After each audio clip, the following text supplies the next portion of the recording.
ಬಸವ ತಂದೆಯನ್ನ ಸ್ಮರಿಸೋದ್ರ ಜೊತೆಗೇನೆ ಜಂಗಮ ಜ್ಯೋತಿ ಮಹಾತಪಸ್ವಿ ಮುರುಗೇಂದ್ರ ಸ್ವಾಮೀಜಿಯವರ ಸುಕ್ಷೇತ್ರ ಅಚನೀಯ ಗಚ್ಚಿನ ಮಠದಲ್ಲಿ ಇವತ್ತಿನ ದಿವಸ ನಿನ್ನೆ ದಿವಸ ಯಡೂರಿನಿಂದ ಆರಂಭಗೊಂಡಿರುವಂತಹ ನಂದಿ ಸೇನೆ ರಥಯಾತ್ರೆ ಜೋಡತ್ತಿಗಳನ್ನ ಉಳಿಸಿ ಬೆಳೆಸಿ ನಂದಿ ಸಂಸ್ಕೃತಿಯನ್ನ ಉಳಿಸೋಣ, ನಂದಿ ಜೋಡತ್ತಿನ ಕೃಷಿಯನ್ನ ಪುನರುತ್ಥಾನ ಮಾಡೋಣ ಅಂತ ಧ್ಯೇಯ ಇಟ್ಟುಕೊಂಡು ಬಸವರಾಜ್ ಬಿರಾದರ್ ಅವರು ರಾಷ್ಟ್ರದ ನಾಯಕರೊಂದಿಗೆ ಚಾಲನೆ ಮಾಡಿಕೊಂಡು ನಿನ್ನೆ ದಿವಸ ಅಥಣಿಗೆ ಬಂತು. ಅಥಣಿಯಲ್ಲಿ ಅದನ್ನ ಅದ್ದೂರಿಯಾಗಿ ಸ್ವಾಗತ ಮಾಡೋದೊಂದಿಗೆ ಒಂದು ರೈತಪರ ಚಿಂತನೆ ಗೋಷ್ಠಿ ಅಥಣಿಯಲ್ಲಿ ಯಶಸ್ವಿಯಾಗಿ ಜರುಗಿದೆ. ಇವತ್ತಿನ ದಿವಸ ಬೆಳಗಿನ ಜಾವ ಸುಕ್ಷೇತ್ರ ಗಚ್ಚಿನ ಮಠದಲ್ಲಿ ಪೂಜ್ಯ ಶಿವಬಸವ ಸ್ವಾಮೀಜಿಯವರ ಸಾನ್ನಿಧ್ಯದಲ್ಲಿ ಗಚ್ಚಿನ ಮಠದ ಮುರುಗೇಂದ್ರಪ್ಪಗಳ ದರ್ಶನಾಶೀರ್ವಾದದೊಂದಿಗೆ ಇವತ್ತು ಮತ್ತೆ ಇಲ್ಲಿಂದ ಅದು ತಿಕೋಟ ಮುಖಾಂತರ ಹೊನವಾಡ, ತಿಕೋಟ, ಬಿಜಾಪುರ ಮುಖಾಂತರ ಶ್ರೀಶೈಲದವರೆಗೆ ಮುಂದುವರಿತಾ ಇದೆ. ಇಂಥ ಒಂದು ಸೂಗಳಿಗೆಯಲ್ಲಿ ನೀವೆಲ್ಲ ಇದಕ್ಕೆ ಸಾಕ್ಷೀಕರಿಸ್ತಾ ಇದ್ದೀವಿ. ಇಂಥ ಒಂದು ನಂದಿ ಸೈನ್ಯ ರಥಯಾತ್ರೆ ಒಂದು ಅಭೂತಪೂರ್ವವಾದದ್ದು, ಐತಿಹಾಸಿಕವಾದದ್ದು. ಇಂಥ ಒಂದು ನಂದಿ ಸೇನೆ ರಥಯಾತ್ರೆಯ ಕಾರ್ಯಕ್ರಮದಲ್ಲಿ ನಾವು ಭಾಗಿಯಾಗಿದ್ದು ಒಂದು ಸುದೈವ ಅನ್ನುವಂಥ ಮಾತನ್ನು ಹೇಳ್ತಾ ಈ ಸಂದರ್ಭದಲ್ಲಿ ಪೂಜ್ಯರು ತಮ್ಮ ಆಶ್ರಯದ ನುಡಿಗಳನ್ನು ಹೇಳ್ಬೇಕಂತ ಅವರಲ್ಲಿ ವಿನ್ನವಿಸ್ತಾ ಇದ್ದೇನೆ. ನಿತ್ಯ ಸ್ಮರಣೆಗೆ ಯೋಗ್ಯರಾದ ಬಸವಾದಿ ಪ್ರಮಥರನ್ನ ಸ್ಮರಣೆ ಮಾಡ್ತಾ ಪಾರಮಾರ್ಥ ಪ್ರಪಂಚದ ಮಹಾನ್ ಚೇತನ ಮಹಾತಪಸ್ವಿ ಅಪ್ಪ ಮುರುಗೇಂದ್ರ ಶಿವಯೋಗಿಗಳವರನ್ನ ಸ್ಮರಣೆ ಮಾಡ್ತಾ ಸಿದ್ಧಲಿಂಗಪ್ಪಗಳವರನ್ನ ಮರಳಶಂಕರ ದೇವರುಗಳನ್ನ ಸ್ಮರಣೆ ಮಾಡ್ತಾ ಇವತ್ತು ಶ್ರೀಶೈಲ್ ನಮ್ಮ ಯಡೂರು ಮಠದಿಂದ ಶ್ರೀಶೈಲದವರೆಗೆ ನಂದಿ ಯಾತ್ರೆ ಕಾರ್ಯಕ್ರಮವನ್ನು ಹಮ್ಮಿಕೊಂಡಿದ್ದಾರೆ ನಮ್ಮ ಬಿರಾದರ್ ಅವರು. ಉಪರಾಷ್ಟ್ರಪತಿಗಳ ಉದ್ಘಾಟನೆಯೊಂದಿಗೆ ಈ ಪ್ರಾರಂಭ ಆಗಿದೆ.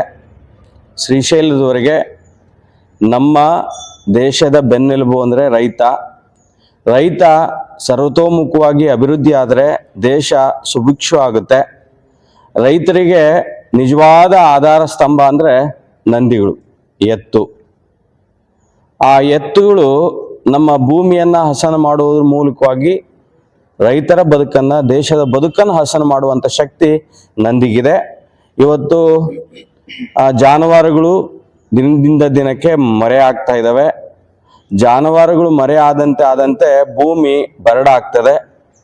ಭೂಮಿ ಬರಡಾಯಿತು ಅಂದರೆ ನಾವು ಸೇವಿಸುವಂಥ ಆಹಾರಗಳು ಕಲುಷಿತ ಆಗ್ತವೆ.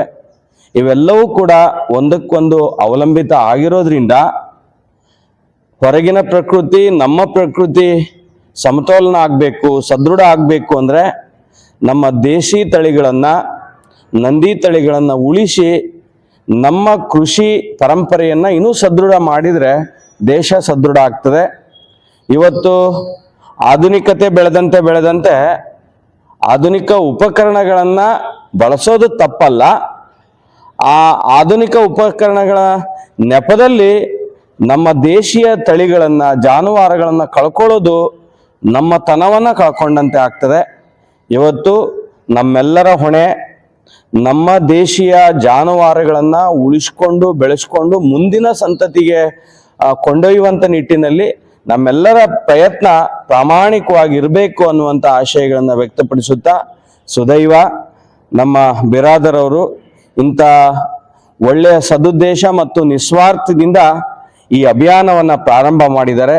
ಈ ಅಭಿಯಾನ ಯಶಸ್ವಿಯಾಗಿ ನಮ್ಮ ರೈತರು ಜಾಗೃತರಾಗಿ ನಮ್ಮ ಜಾನುವಾರುಗಳನ್ನು ಉಳಿಸುವಂಥ, ಬೆಳೆಸುವಂಥ ನಿಟ್ಟಿನಲ್ಲಿ ಎಲ್ಲರೂ ಪ್ರಾಮಾಣಿಕ ಪ್ರಯತ್ನ ಈ ಮೂಲಕವಾಗಿ ಆಗಲಿ ಅನ್ನುವಂಥ ಆಶಯಗಳನ್ನು ವ್ಯಕ್ತಪಡಿಸುತ್ತಾ ಇಂಥ ಸತ್ಕಾರ್ಯಕ್ಕೆ, ಇಂಥ ಒಳ್ಳೆಯ ಅಭಿಯಾನಕ್ಕೆ ಅಪ್ಪ ಮುರುಗೇಂದ್ರ ಶಿವಯೋಗಿಗಳ ಆಶೀರ್ವಾದ ಸದಾ ನಿಮ್ಮ ಮೇಲೆ ಇರ್ತದೆ.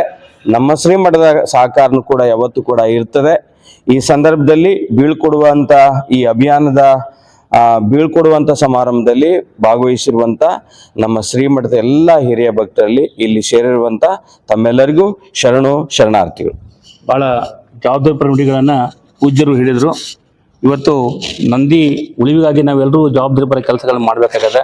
ಇಂಥ ಒಂದು ಅಭಿಯಾನದ ಜವಾಬ್ದಾರಿನ ಹೊತ್ತು ಮುನ್ನಡೆಸಿರುವಂತಹ ಬಸವರಾಜ್ ಬಿರಾದರ್ ಅವರು ತಮ್ಮ 2 ಮಾತುಗಳನ್ನ ಇಲ್ಲಿ ಹೇಳ್ಬೇಕಂತ ಅವರಲ್ಲಿ ಬೆನ್ನೋಸ್ತಾ ಇದ್ದೀನಿ. ಪೂಜ್ಯರ ಪಾದಾರವಿಂದಗಳಲ್ಲಿ ಅನಂತ ಕೋಟಿ ನಮನಗಳನ್ನು ಅರ್ಪಿಸುತ್ತಾ ಇದೇ ರೀತಿ ಎಲ್ಲ ಭಕ್ತಿರುಂದವರು ಎಲ್ಲರಿಗೂ ನಮಸ್ಕಾರಗಳು. ನನಗೆ ವಿಶೇಷ ಅಂತಂದರೆ ಯಡಿಯೂರದಿಂದ ನಾವು ಏನು ಶ್ರೀಶೈಲದವರೆಗೆ ಹೋಗ್ತಾ ಇದ್ದೀವಿ. ಆ ಪ್ರಥಮ ಹಂತದಲ್ಲಿ ಒಂದು ವಿಶೇಷವಾದಂತಹ ಒಂದು ಕಾರ್ಯಕ್ರಮ ಏನಾದರೂ ಆಗಿದ್ರೆ ಅದು ಅಥಣಿಯಲ್ಲಿ ಆಗಿದೆ. ಅದಕ್ಕೆಲ್ಲ ತಾವೇ ಅದಕ್ಕೆ ಕಾರಣೀಭೂತರಾಗಿರುವಂಥದ್ದು. ಕೇವಲ ಒಂದು 2-3 ದಿವಸದ ಹಿಂದ್ಗಡೆ ಈ ಒಂದು ವಿಚಾರವನ್ನ ನಾವು ಹಂಚ್ಕೊಂಡಿದ್ದೇವೆ ಗ್ರಾಮದ ಈ ಒಂದು ನಗರದ ಹಿರಿಯರೊಂದಿಗೆ ಎಲ್ಲರನ್ನು ಒಗ್ಗೂಡಿಸಿರುವಂತದ್ದು. ಮತ್ತು ಇಲ್ಲಿ ಹೆಚ್ಚಾಗಿ ಎತ್ತಿನ ಬಗ್ಗೆ ಹೆಚ್ಚಿಗೆ ಮಾತಾಡಿರ್ಲಿಲ್ಲ ಸ್ವಾಮೀಜಿ, ಆದ್ರೂ ಕೂಡ ನಾವು 2 ದಿವಸದಲ್ಲಿ ಹೇಳಿದ್ವಿ. ಆದ್ರೂ ಒಂದು 50 ಜೋಡಿ ಎತ್ತಿನ ಬಂಡಿಗಳು ಕೂಡಿದ್ವು ಅನ್ನುವಂಥದ್ದು, ಅದು ಬಹಳ ವಿಶೇಷವಾಗಿರೋದು ಅಂತ. ಹಾಗಿದ್ರೆ ಇಲ್ಲಿ ಮುಂದಿನ ಒಂದು ಭವಿಷ್ಯಕ್ಕಾಗಿ ಇವತ್ತು ಯಾವುದೋ ಒಂದು ದೈವಿ ಶಕ್ತಿ ನಮ್ಮನ್ನೆಲ್ಲ ಒಗ್ಗೂಡಿಸ್ತಾ ಇದೆ ಅನ್ನುವಂಥದ್ದು. ಹಾಗಾಗಿ ಇವತ್ತು ರಾಷ್ಟ್ರ ಮಟ್ಟದಲ್ಲಿ ನಾವು ನಂದಿಯನ್ನ ಅವಲಂಬಿಸಿ ಏನಾದ್ರೂ ಒಗ್ಗೂಡಿದೆ ಆದ್ರೆ ಮುಂದಿನ ದಿನಗಳಲ್ಲಿ ಖಂಡಿತವಾಗಿಯೂ ಕೂಡ ಭಾರತ ದೇಶ ವಿಶ್ವಗುರು ಆಗ್ತದೆ.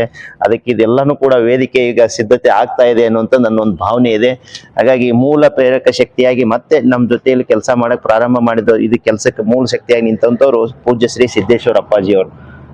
ಅವರ ಅಕಸ್ಮಾತ್ ಆಗಿ ವಿಚಾರಗಳನ್ನ ನಮಗೆ ತಿಳಿಸಿಲ್ದೆ ಹೋಗಿದ್ರೆ ಖಂಡಿತವಾಗಿಯೂ ಕೂಡ ಈ ವಿಚಾರ ಹೊರಗೆ ಬರ್ತಾ ಇರ್ಲಿಲ್ಲ. ಅದು ಬೇರೆ ಬೇರೆ ರೂಪದಲ್ಲಿ ಬರ್ತಾ ಇತ್ತು. ಎತ್ತು ಅನ್ನುವಂಥದ್ರ ಬಗ್ಗೆ ಬರ್ಬೇಕಾಗಿತ್ತು ಅಂದ್ರೆ ಮೂಲ ಸಿದ್ದೇಶ್ವರ ಅಪ್ಪಾಜಿ ಅವರೇ ಕಾರಣ ಆಗಿರುವಂತದ್ದು. ಹಾಗಾಗಿ ಇವತ್ತು ಎಲ್ಲಾ ಗುರುವರ್ಯರು ನಾವೇನಾದ್ರೂ ಒಂದು ಕೂಡ್ತಾ ಇದಕ್ಕೆ ಪರಿಹಾರ ಕಾಣ್ಕೋಬೇಕು ಅನ್ನೋಂಥ ನಿಟ್ಟಿನಲ್ಲಿ ಪ್ರಯತ್ನ ಪಟ್ಟಿದ್ದೇ ಆಯ್ತು ಅಂತಂದ್ರೆ ಖಂಡಿತವಾಗಿಯೂ ಕೂಡ ಭಾರತ ದೇಶಕ್ಕೆ ಇಡೀ ವಿಶ್ವದಲ್ಲಿ ಒಳ್ಳೆ ಭವಿಷ್ಯ ಅದ ಅನ್ನುವಂಥ ವಿಚಾರವನ್ನು ವ್ಯಕ್ತಪಡಿಸ್ತಾ ಇದ್ದೀನಿ. ಕೊನೆಯಲ್ಲಿ ಪೂಜ್ಯರು ಏನು ಈ ಒಂದು ಆಶಯ ನುಡಿಯನ್ನ ಹಂಚಿಕೊಂಡ್ರು, ಖಂಡಿತವಾಗಿಯೂ ಕೂಡ ಇದು ನಮ್ಮ ಒಂದು ನಂದಿ ಸೇನೆಯ ರಥಯಾತ್ರೆಗೆ ಒಂದು ದೊಡ್ಡದಾದಂತ ಪ್ರೇರಕ ಶಕ್ತಿ ಅನ್ನುವಂತ ಒಂದು ವಿಚಾರವನ್ನ ಹಂಚಿಕೊಂಡು ಪೂಜ್ಯರ ಪಾದಗಳಿಗೆ ನನ್ನ 4 ಮಾತುಗಳನ್ನ ಅರ್ಪಿಸ್ತಾ ಇದ್ದೀನಿ. ಧನ್ಯವಾದಗಳು.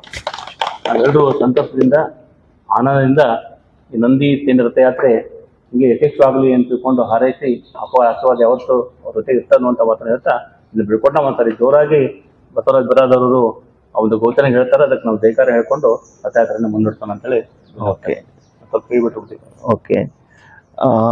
ನಾವೆಲ್ಲರೂ ಒಂದ ನಂದಿ ಸೈನಿಕರು ಅಂತ ಹೇಳಿದ್ರಿ. ನಂದಿ ಸೇನೆಗೆ ಅಂದ ಜಯವಾಗ್ಲಿ. ಓಕೆ, ನಾವೆಲ್ಲರೂ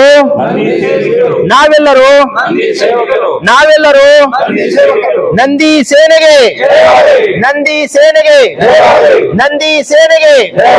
ಬೋಲೋ ಭಾರತ್ ಮಾತಾ ಕಿ, ಬೋಲೋ ಭಾರತ್ ಮಾತಾ ಕಿ. ಓಕೆ, ಎಲ್ಲರಿಗೂ ಧನ್ಯವಾದ.